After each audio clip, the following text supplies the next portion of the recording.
chicos, bienvenidos sean todos ustedes a la clase del día de hoy. Hoy vamos a iniciar con ciencias naturales y para esto te voy a pedir que pongas una pausa en este video y vayas por tu cuaderno, pues lo vamos a necesitar para estar trabajando a la par de cómo vayamos avanzando en el video de clase. Y lo primero que vamos a hacer es nuestra portada. Recordemos que lo vamos a hacer muy bonita, muy formal, como has hecho las portadas anteriores, la de español y la de matemáticas, porque al igual que en estas materias, a partir de este momento, nosotros iniciamos con los trabajos que serán evaluados en ciencias naturales. Así es que, propósito de año nuevo, tener todos nuestros trabajos ordenados y muy bien hechos. Una felicitación para los chicos que me enviaron sus portadas el día de ayer, les quedaron fantásticas. Espero que esta no sea la excepción. Bueno, pues a revisar tu portada y cuando termines, por favor, dale play a este video para que podamos continuar con la clase ahora sí del día de hoy. Muy bien, espero que ya tengas tu portada totalmente terminada. Los últimos días que estuvimos en clases, antes de salir de vacaciones, estuvimos haciendo, bueno, ustedes estuvieron viendo con el maestro Cristian diferentes temas y también hicieron por ahí alguna escultura como de yeso, con plastilina y usaron un juguete. Y a esa escultura ustedes le llamaron fósil. Pero vamos a ver específicamente qué es un fósil y para qué nos sirve o por qué es tan importante estudiar este tema y conocerlo. Y es por eso que vamos a hablar de la estratificación y la fosilización, que es precisamente ni nada más ni nada menos que ese pedacito que ustedes hicieron de yeso, pero que vamos a ver cómo fueron descubiertos algunos y para qué sirvieron o por qué es tan importante que está en nuestro libro de ciencias naturales. Vamos a recordar que los fósiles, chicos, corresponden a registros directos e indirectos de criaturas que existieron. Por ejemplo, aquí podemos observar en estas tres imágenes criaturas, plantas o vegetales u organismos que existieron en alguna época de nuestra historia, no de nuestra vida, sino de nuestra historia, de nuestra evolución. Ojo con esta palabrita que acabo de decir, evolución, porque la vamos a necesitar más adelante.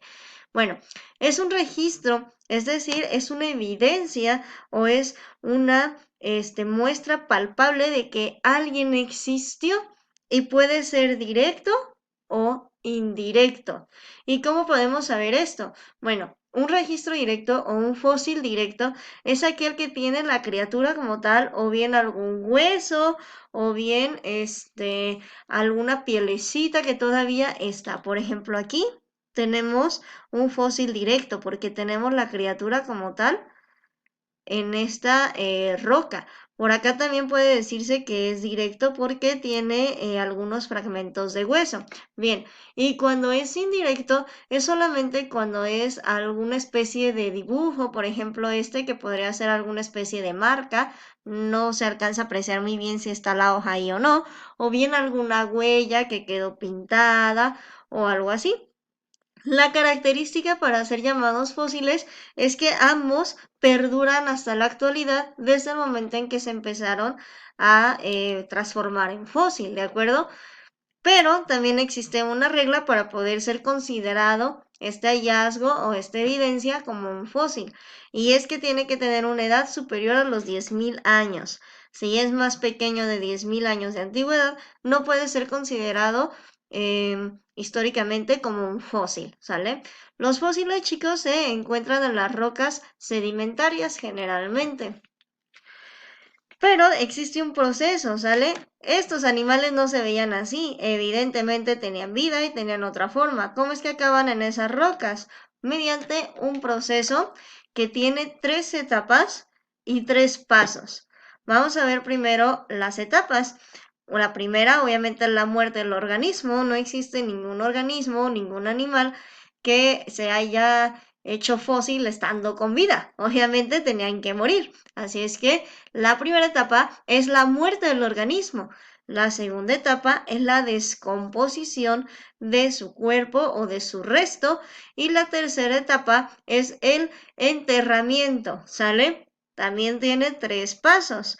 Son la desaparición de las partes blandas como los músculos, la piel, los órganos. El paso número 2, que son las partes duras, que es como en este caso los huesitos, quedan expuestos. Y por último la mineralización, que es cuando ya se va a transformar en un fósil, ¿sale? Ok, a pesar de que son 3 etapas y 3 pasos, no es algo que sea así de rápido, así que en 3 años se vaya a acabar, no, es muy complejo y en realidad dura millones de años. Aquí tenemos, así como en un dibujito, cómo es el proceso de fosilización. Vamos a ver primero muerte y acumulación del cadáver. Aquí tenemos un pez que efectivamente ya murió, está inerte en el suelo. Aquí encontramos entonces nuestro pescadito muerto y cumple con el primer paso, que es la muerte, la acumulación del cadáver. Pasamos a la siguiente cápsula y vemos cómo se empiezan a descomponer las partes blandas, es decir, toda la carnita que nos comemos cuando comemos pescado dorado, ¿verdad? No, todos sus músculos, su piel, sus tejidos y sus órganos comienzan a descomponerse para desaparecer. Después viene el enterramiento y la diagénesis, es decir, que el pescadito empieza a adherirse a las partes del suelo en donde desafortunadamente quedó sin vida, hasta todo lo que él se pueda hundir hasta llegar a las partes profundas de las rocas, en donde va a ocurrir un proceso que se llama erosión y desenterramiento, es decir, que cuando lo van a descubrir, este pescadito ya estará mineralizado y por lo tanto se habrá convertido en un fósil. En un fósil además directo, porque estarán sus huesos por acá, ¿sale? Supongamos que está en esta capa de aquí y que el arqueólogo únicamente vio esta huella y ya no quiso escarbar más. Si vio esta huellita, quiere decir que es un fósil indirecto, porque únicamente está el rasgo o la evidencia de que estuvo ahí, pero evidentemente no hay nada.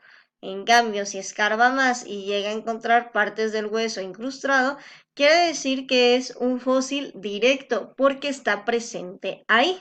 Muy bien, momento de pausar el video y vamos a hacer algo que a muchos les gusta, a muchos no tanto, pero sin embargo tienen que practicarlo mucho porque en secundaria es algo elemental, el dibujo. Así es que vamos a dibujar este esquema que tenemos aquí en pantalla en tu cuaderno de ciencias naturales. Muy bien, espero que ya tengas tu esquema. Vamos a continuar con la clase del día de hoy. ¿Para qué nos sirven estos fósiles? ¿Por qué son tan importantes estudiar animales o organismos que ya no están con nosotros? Bueno, porque gracias a estos fósiles, a estas evidencias, es que han descubierto diferentes teorías evolutivas de cómo fueron cambiando las especies que existen en nuestro planeta Tierra, incluso cómo se fueron extinguiendo algunas. Y tenemos aquí a uno de los teóricos de la evolución más importantes de los últimos tiempos, que es el señor Darwin. Y tenemos aquí en pantalla algunos principios que consideró la teoría de Darwin. ¿Qué quiere decir principios? Pues elementos básicos. Darwin se basó en fósiles precisamente y en hallazgos de arqueólogos para poder determinar su teoría. Y vamos a ver que uno de sus principios es que los organismos evolucionan, es decir, que van cambiando. Otro de sus principios, que los diferentes organismos descienden de un ancestro común, es decir, que todos descendemos de algún organismo o de alguna especie animal común, a pesar de que nos veamos diferentes a ellos, existe una descendencia a eso, ¿sale? Por ejemplo, las tortugas descendían, bueno, se cree que descendían de ciertos dinosaurios que existían y que fueron evolucionando, se fueron adaptando, ojo porque esto nos va a servir para lo siguiente, se fueron adaptando de tal forma que fueron cambiando, pero eso no quiere decir que no descendían, que no tenían un abuelito o una abuelita o un tatarabuelo que era dinosaurio. Ok. El inciso C dice, las especies se multiplican en el tiempo, es decir, que se van reproduciendo conforme va pasando el tiempo y van cambiando. D. La evolución se produce a través del cambio gradual en las poblaciones. Esto quiere decir que los organismos van cambiando según sea necesario y no lo van a hacer así de pronto. O sea, no va a ser como de que, ay, yo soy un dinosaurio grandotote y mañana voy a ser una lagartija. No, sino que van cambiando conforme va cambiando el contexto en donde van viviendo, el ambiente y las necesidades que ellos necesitan, valga la redundancia, para poder sobrevivir. Y el inciso E. El mecanismo de evolución es la competencia por los recursos limitados entre un gran número de organismos. Y este inciso precisamente que nos lleva a la sobrevivencia de ciertos organismos, nos llega a la teoría de la selección natural, que es la teoría de Darwin, la teoría más importante de Darwin, o la teoría central de este señor, la teoría de la selección nacional. Selección natural, no nacional, ese es el fútbol. Ay, tache para la maestra. Selección natural.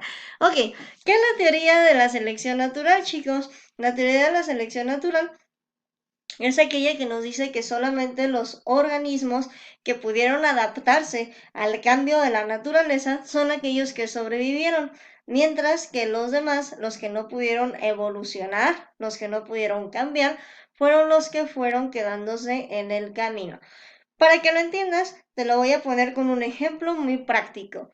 Todos los niños que entraron a la primaria en primer grado fueron evolucionando y se fueron adaptando al cambio de los temas que veían, de las materias que veían, de las letras, las sumas, las divisiones, etc. Cuando tú estabas en primer grado, tú no veías multiplicaciones, sería muy raro que lo hicieras. Tampoco veías divisiones entre 100, sería muy raro que lo hicieras. Entonces, tú fuiste evolucionando conforme fuiste pasando de grado. Y estás aquí en sexto grado porque fuiste evolucionando.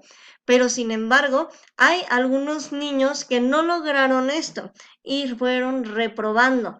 No pudieron adaptarse, no pudieron cambiar hacia adelante, que era el otro grado, por lo tanto se fueron quedando, se fueron quedando, se fueron quedando. Y la selección natural hizo que tú estuvieras en sexto grado ahorita y que probablemente otro compañerito esté en cuarto o en tercero. ¿Por qué? Porque no fue capaz de adaptarse al cambio. Esto es más o menos como es la teoría de la selección natural de Darwin. Muy bien, bueno, pues aquí dejamos la clase de ciencias naturales. En clase vamos a hacer algunos otros ejercicios respecto a este tema. Vamos a ponerle pausa para que termines tus trabajos si todavía hace falta y enseguida realizamos la clase de geografía. Muy bien, vamos a continuar ahora con nuestra clase de geografía. Vamos a realizar primero nuestra portada, nuevamente con todos nuestros aspectos como hiciste las anteriores. Así es que vamos a colocar una pausa para que puedas realizarla y cuando termines, regreso aquí para que puedas realizar tus siguientes actividades. Muy bien, durante estas últimas semanas, antes de salir de vacaciones, estuvimos revisando en geografía lo que son los recursos naturales y es precisamente de esto de lo que vamos a hablar. Así es que en tu libreta de geografía ponemos como título recursos naturales y con tus propias palabras escribe un renglón o dos de qué recuerdas sobre los recursos naturales o qué se te viene a la mente cuando hablamos de recursos naturales. Bien, ponle pausa al video para que puedas realizar esto. ¿Qué se te viene a la mente cuando hablamos de recursos naturales? ¿Qué serán? lo escribimos y cuando termines, ponle play. Muy bien, espero que ya tengas tu respuesta inicial. Recuerda que no hay respuestas incorrectas ni tampoco respuestas correctas en este apartado porque es únicamente lo que recordamos. Los recursos naturales son aquellos medios o aquellos elementos que se obtienen de la naturaleza y que nos sirven para diferentes cosas, como para vestirnos, alimentarnos, calzarnos o cubrirnos, hacer un techo, una silla, una mesa o cosas que nosotros necesitamos para nuestra vida diaria. El aire que respiramos y el sol, con su luz y calor, son recursos también naturales y son indispensables para la vida de todos los seres vivos. No podríamos vivir sin sol, no podríamos vivir sin aire, no podríamos vivir sin agua, por ejemplo. Son recursos indispensables para nuestra vida. Hay recursos naturales que se producen en la tierra gracias a las semillas de los mismos vegetales. Y aquí podemos obtener la madera de los árboles para hacer diferentes artículos en nuestras casas, las frutas, las verduras que nosotros utilizamos para alimentarnos y también las flores que necesitamos gracias a su proceso de fotosíntesis en donde expiden oxígeno para poder respirar y por lo tanto sobrevivir. Otros importantes recursos se extraen del mar, como es la sal, los peces y los mariscos en general, para poder alimentarnos y para poder cocinar, ¿verdad? ¿Han probado alguna vez alguna comida sin sal? Bueno, tal vez algún reto por ahí sería comer algún alimento sin sal para que veas lo esencial que es este recurso en nuestra alimentación. También tenemos otros recursos que provienen de los animales, por ejemplo la carne, los huevos, la leche, la lana, el queso y el cuero con el que comúnmente se hacen nuestros zapatos o nuestra ropa.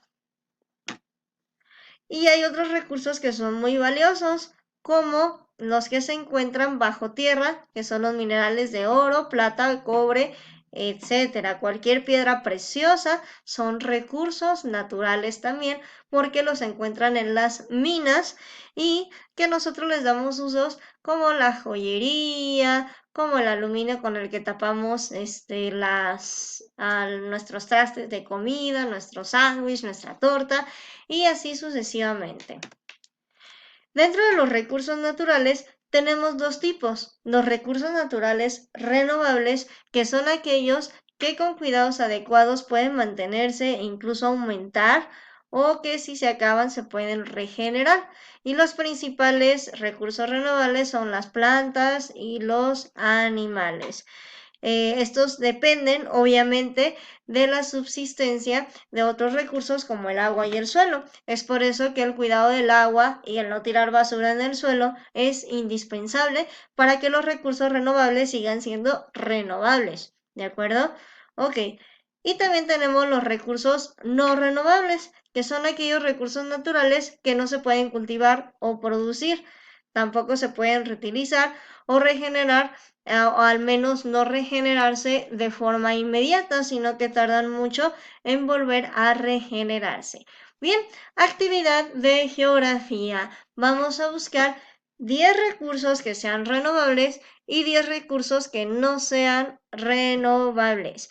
Pueden ser de los que tú te sepas o puedes investigar en internet, en tu libro de geografía o en lo que tengas a la mano. Muy bien, chicos, pues esto ha sido todo por la clase del día de hoy. Espero que hayan aprendido muchas cosas. Por favor, anota todas las dudas que tengas para que podamos resolverlas en clase. Hasta la próxima, chicos.